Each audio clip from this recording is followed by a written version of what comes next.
یا زینب یا زینب یا زینب یا زینب۔ سوال یہ کیا گیا کہ شام سے رہائی کے بعد بی بی زینب دوبارہ شام کیوں گئیں؟ ظاہر ہے کہ دیکھیے برادران عزیز، جو یہ سفر ہے نا، اس سفر پر اگر آپ غور فرمائیے تو کربلا میں شہادتوں کے بعد کربلا سے کوفہ اور پھر کوفہ میں بعض محققین کے مطابق 12 کے قریب دن گزارنے کے بعد پھر یہ قافلہ روانہ ہوا دمشق کی جانب، اور اکثر محققین کے نزدیک پہلی سفر کو یہ قافلہ دمشق پہنچا۔ پھر وہاں کے جو معاملات رہے، وہ جو گرفتاری اور قید کے جو ایام تھے، اس کے بارے میں کچھ محققین کا خیال ہے کہ اسی سال واپسی ہو گئی، اور کچھ کا خیال یہ ہے کہ 1 سال کی قید کے بعد پھر یہ قافلہ واپس پلٹا، اور جب یہ واپس پلٹا ہے تو کربلا سے ہوتے ہوئے پھر مدینہ منورہ پہنچا۔ مدینہ منورہ میں جناب زینب سلام اللہ علیہا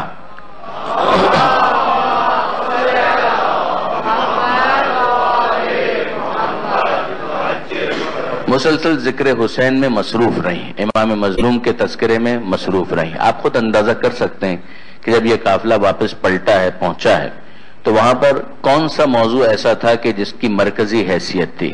کربلا، شہادت امام حسین، وہاں پر ہونے والے مصائب، وہاں پر ہونے والے مظالم، امام حسین علیہ السلام نے ان کا کس طریقے سے مقابلہ کیا، کوفہ میں کیا ہوا، شام میں کیا ہوا۔ یہ وہ مرکزی موضوعات تھے کہ جن کو ڈسکس کیا جاتا تھا۔ سید سجاد اپنے انداز سے، جناب زینب اپنے انداز سے، خواتین کی نشستوں کا اپنا معاملہ ہوتا ہے، مردوں کی محفلوں اور مجلسوں کا اپنا معاملہ ہوا کرتا ہے۔ اس کے بعد بعض محققین اس بات پر اصرار کرتے ہیں کہ یزید نے جب اس بات کا اندیشہ محسوس کیا، یہ بات ذہن میں رکھیے گا کہ مدینہ منورہ کے لوگوں میں ایک اپرائزنگ کی کیفیت تھی، جس کے بعد واقعہ ہررہ پیش آیا ہے، جس کے نتیجے میں مدینہ منورہ کو تاراج کیا گیا ہے، مدینہ منورہ کی حرمت کو پامال کیا گیا ہے۔ جیسے کہ لوگ جو مدینہ منورہ میں تھے وہ اٹھ کھڑے ہوئے تھے، انہوں نے ایک وفد بھیجا تھا دمشق کے جانب، وہاں پر جو یزید کے کرتوت تھے وہ انفولڈ ہونا شروع ہوئے، اور اس کے نتیجے میں لوگوں میں جو سینسیٹیویٹی، جو حساسیت تھی، وہ بڑھنا شروع ہوئی۔ اس کے نتیجے میں انہوں نے وہاں کے گورنر کو بھی بے دخل کر دیا، جس کے بعد پھر یزید کی طرف سے مدینہ منورہ کے اوپر چڑھائی کی گئی، اور مدینہ منورہ میں وہ واقعہ پیش آیا کہ جس کو واقعہ ہررہ سے تعبیر کیا جاتا ہے، جس کے نتیجے میں بہت سے افراد کو قتل کیا گیا، نعوذ باللہ من ذالک، مسجد نبوی کی بے حرمتی کی گئی، مسجد نبوی کے اندر گھوڑے باندھے گئے، قبر پیغمبر صلی اللہ علیہ وآلہ وسلم کے پاس ہی، منبر رسول کے پاس گھوڑے باندھے گئے، اور اس کے بعد پھر یہ تک ہوا کہ مدینہ منورہ کو 3 دن کے لیے مباح کر دیا گیا یزیدی فوج کے لیے، کہ جو کرنا چاہیں وہ کریں۔ آپ اندازہ کر سکتے ہیں کہ یزید اور یزید کے مظالم کس حد تک بڑھ گئے تھے، لیکن یہاں سے ایک ریئیکشن، لوگوں کے درمیان ایک انقلاب کی کیفیت، جو میں نے ایک لفظ بھی استعمال کیا تھا کہ گونگی زبانوں کو بولنے کا حوصلہ ملا ہے حسین ابن علی کی شہادت کے بعد۔ پہلے یہ ہمت نہیں تھی، مگر بہرحال آہستہ آہستہ لوگوں کے درمیان ایک شعور نظر آ رہا ہے، لوگوں کے درمیان ایک میچورٹی نظر آ رہی ہے، تو وہ اپنے طور پر ری ایکٹ کر رہے تھے۔ تو آپ نے اندازہ کیا برادران عزیز کہ یہ واقعہ ہررہ پیش آیا، پھر واقعہ ہررہ کے بعد ان لوگوں نے رخ کیا ہے مکہ معظمہ کا، اور خانہ کعبہ کے اوپر حملہ کیا ہے، خانہ کعبہ کے غلاف تک کو جلا دیا گیا، خانہ کعبہ کی جو بنیادیں ہیں ان کو صدمہ پہنچا۔ وہاں پر عبداللہ ابن زبیر کو گرفتار کرنے کے لیے سارے کام وہ کر رہے تھے، مگر اسی دوران یزید حاصل جہنم ہو گیا۔ اچھا، اب یہ سارے جو یہ کام دوسروں کے خلاف کر رہا ہے، تو کہ جناب زینب سلام اللہ علیہ کے اقدامات سے غافل ہے؟ کیا اس کو نہیں پتا کہ جناب زینب سلام اللہ علیہ کے بیان کے نتیجے میں لوگ کس طریقے سے منقلب ہو رہے ہیں؟ لہٰذا کئی علماء یہ کہتے ہیں کہ یہ ایک وجہ تھی جناب زینب کی جلا وطنی کی، کہ جناب زینب ہیڈ ٹو لیو مدینہ منورہ، اور جناب زینب سلام اللہ علیہ کے مدینہ منورہ چھوڑنے کی ایک اور وجہ یہ بیان کی جاتی ہے کہ کچھ عرصے کے لیے شہر مدینہ میں قحط آیا تھا۔ تو یہ دونوں ریزنز دیے گئے، ایک یہ کہ یزید کی طرف سے حاکم مدینہ کو یہ حکم دیا گیا کہ جناب زینب سلام اللہ علیہ کو مدینہ چھوڑنے پر اور ترک کرنے پر مجبور کیا جائے، اور دوسرا قول یہ کہ شہر مدینہ کے اندر قحط آیا تھا۔ اس کے علاوہ بھی بعض اسباب آپ کو ملیں گے، اور ان میں جمع کرنا بھی ممکن ہے کہ اس کے بعد پھر جناب عبداللہ ابن جعفر طیار جو جناب زینب کے شوہر تھے، انہوں نے مدینہ منورہ سے نکلنے کا فیصلہ کیا۔ یہ بات ذہن میں رکھیے گا کہ عبداللہ ابن جعفر طیار ایک متمول شخص تھے. جناب زینب کی زندگی سادہ، ان کی حیات سادہ، لیکن کیا جناب عبداللہ ابن جعفر طیار مالی اعتبار سے تنگ دست تھے؟ جواب جی نہیں. عبداللہ ابن جعفر طیار مالی اعتبار سے ثروت مند تھے. پروردگار عالم نے ان پر بڑی عنایت کی تھی. مالی اعتبار سے بہت مستحکم تھے. ان کی بہت سی زمینیں تھیں. ان زمینوں کے اندر کچھ زمینیں شام کے علاقے میں بھی تھیں عبداللہ ابن جعفر طیار کی. لہذا اس موقع پر وہ اپنی زوجہ کے ساتھ جناب زینب سلام اللہ علیہ کے ساتھ جب نکلے ہیں تو شام کا انہوں نے رخ کیا اور وہاں پر وہ واقعات پیش آئے کہ جس کے نتیجے میں جناب زینب کی شہادت ہوئی. یہ ہے ایک قول. مگر کیا یہی ایک قول پایا جاتا ہے؟ جواب جی نہیں. شام، دمشق، یہ جناب زینب سلام اللہ علیہ کے مزار کے حوالے سے ایک قول ہے اور غالباً سب سے معتبر قول یہی ہے. مگر اس کے علاوہ دو اقوال اور ہیں. اس میں سے ایک قول یہ ہے کہ جناب زینب سلام اللہ علیہ مدینہ منورہ سے روانہ نہیں ہوئے. مدینہ ہی کے اندر جناب زینب سلام اللہ علیہ کی شہادت ہوئی. انہی صدمات کے نتیجے میں بالآخر جناب زینب اس دنیا سے رخصت ہوئی اور جنت البقیع کے اندر جناب زینب کو دفن کیا گیا.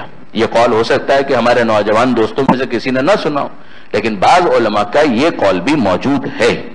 اسی طریقے سے ایک قول اور بھی ہے اور وہ قول ہے مصر کے بارے میں، ایجپٹ کے بارے میں. وہاں پر آج بھی اگر آپ جا کر دیکھیں مصر کے اندر، بلکہ یوٹیوب پر ہی اگر آپ ٹائپ کر لیں تو زینبیہ مصر، جس طرح سے زینبیہ دمشق اور شام میں، اسی طریقے سے ایک زینبیہ آپ کو مصر کے اندر بھی ملے گا. یہ بھی ایک قول ہے.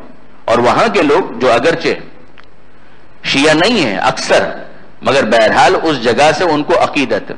جس طرح سے مصر کے اندر ایک اور مقام ہے مسجد راس الحسین، امام حسین علیہ السلام کے سر کے حوالے سے. آپ جانتے ہیں کہ مختلف اقوال ہیں کہ امام مظلوم کا سر کہاں پر دفن کیا گیا. یعنی اگر اس حوالے سے آپ کتابوں کا جائزہ لیں تو شیعہ علماء نے جو کتابیں لکھی ہیں وہ تو اپنی جگہ پر، جو ان کی تحقیقات ہیں مستقل تصانیف میں یا کسی بڑی کتاب کے ذیل میں کسی چیپٹر کی صورت میں، وہ اپنی جگہ پر. خود برادران اہل سنت، بلکہ آگے آپ بڑھ جائیے ابن تیمیہ جو وہابیت کے نظریات کی بنیاد رکھنے والا ہے، اس کا بھی ایک رسالہ اسی موضوع کے اوپر راس الحسین کے نام سے موجود ہے.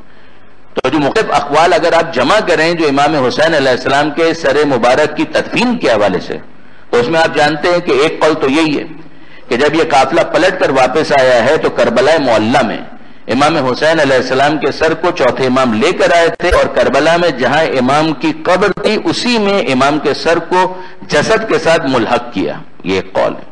دوسرا قول یہ کہ شام کے اندر دفن کیا گیا. تیسرا قول یہ کہ نجف کے اندر جہاں امیر المومنین کا مزار ہے وہاں پر دفن کیا گیا. ایک اور قول یہ کہ واپس جنت البقیع لایا گیا اور جنت البقیع مدینہ منورہ کے اندر دفن کیا گیا. ایک قول یہ ہے کہ مصر کے اندر دفن کیا گیا. تو جس طریقے سے امام حسین علیہ السلام کے سر کے بارے میں کہ اس کا مقام مدفن کہاں پر اس کو دفن کیا گیا، اتنے اقوال پائے جاتے ہیں. اسی طریقے سے جناب زینب کے مزار کے حوالے سے کم یہ 3 اقوال تو پائے جاتے ہیں. ہاں، آپ یہ پوچھنے کا حق رکھتے ہیں کہ اکثر علماء کس بات کے قائل ہیں؟ اکثر علماء اسی بات کے قائل ہیں کہ سر امام حسین علیہ السلام بھی کربلا معلہ ہی کے اندر دفن کیا گیا واپسی پر.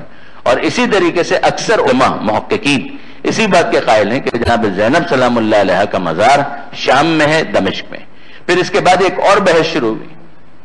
یہ بعض محققین نے اس بحث کو بھی انیشیٹ کیا اور وہ یہ کہ پھر اگر یہ جگہ معتبر ہے کافی حد تک تو پھر یہ دوسرے مقامات اس کی کیا وجہ ہو سکتی ہے. تو اس حوالے سے بھی بہت سو نے بات کہی کہ جس طرح سے شبی کا رواج ہمارے یہاں ہے اسی طریقے سے جناب زینب سلام اللہ علیہ کے روزے کی ممکن ہے کہ شبی بنائی گئی. دیکھیے برادران عزیز، آج جس طریقے سے ٹیکنالوجیکل ایڈوانسمنٹ ہے یہ ہمیشہ اس طریقے سے نہیں تھی. تو اب ظاہر ہے کہ آپ جانتے ہیں آج کچھ اس جگہ پر ہوتا ہے تو فوراً ہی دوسری جگہ پر پتہ چل جاتا ہے. کوئی اہم واقعہ ہو گیا تو سوشل میڈیا کے تھرو کوئی تصویر آ گئی، واٹس ایپ کے ذریعے سے وائرل ہو گئی، سب کو پتہ چل گیا. اسی کے اندر انفارمیشن بھی ہوتی ہے اور ڈس انفارمیشن بھی ہوتی ہے. مگر بہرحال بہت سے واقعات اسی ذریعے سے لوگوں کے درمیان وائرل ہو جاتے ہیں، لوگوں کو پتہ چل جاتا ہے. یہ آج ہوتا ہے.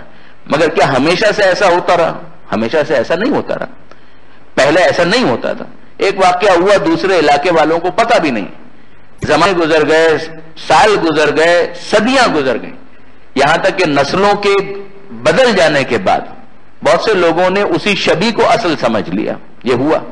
شام کے اندر بہت سے معاملات ایسے ہیں، جیسے جناب زینب سلام اللہ علیہا کے شوہر عبداللہ ابن جعفر طیار، ان کے بارے میں طے شدہ ہے کہ ان کی قبر بہرحال مدینہ منورہ میں، یعنی اس رخ سے غور کیجئے گا کہ ان کی قبر کے بارے میں بالکل اسٹیبلشڈ ہے کہ وہ مدینہ منورہ میں جنت البقیع میں مدفون ہے.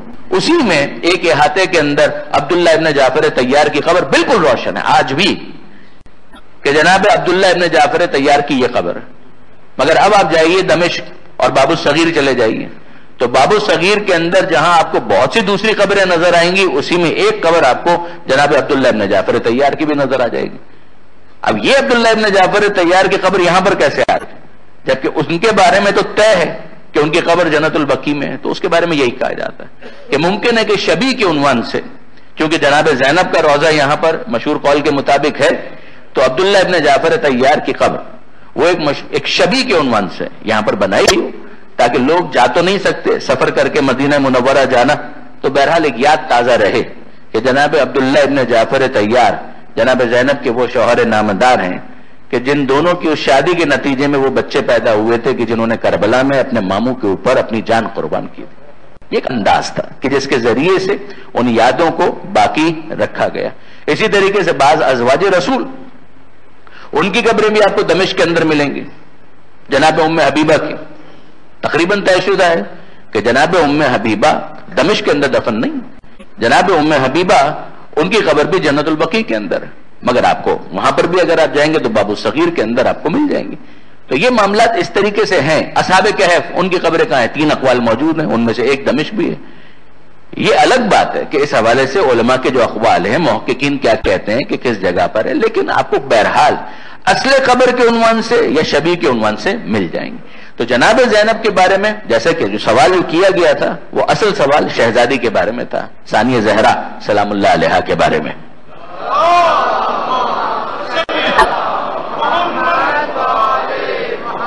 تو جو ان کی قبر کا معاملہ ہے میں نے عرض کر دیا کہ 3 اقوال کم سے کم پائے جاتے ہیں. سب سے معتبر قول دمشق ہی کا ہے. بعض بڑے علماء بقیع کے بھی قائل ہیں اور بعض جو ہیں وہ مصر کے بھی قائل ہیں. علماء اس حوالے سے ایک بات بہت اچھی کہتے ہیں اور وہ یہ کہ جہاں پر بھی کوئی جگہ منسوب ہو چکی معصومین سے، سادات سے، اولاد معصومین سے، اگر منسوب ہو چکی ہے تو وہ جگہ ہمارے لیے محترم ہے، اس جگہ کی حرمت ہمارے لیے ثابت ہے.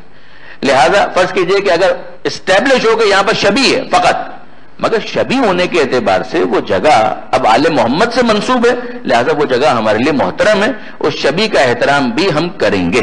کچھ دیر کے لیے جب ہم تعزیہ بناتے ہیں تو وہ ہمارے لیے محترم ہو جاتا ہے.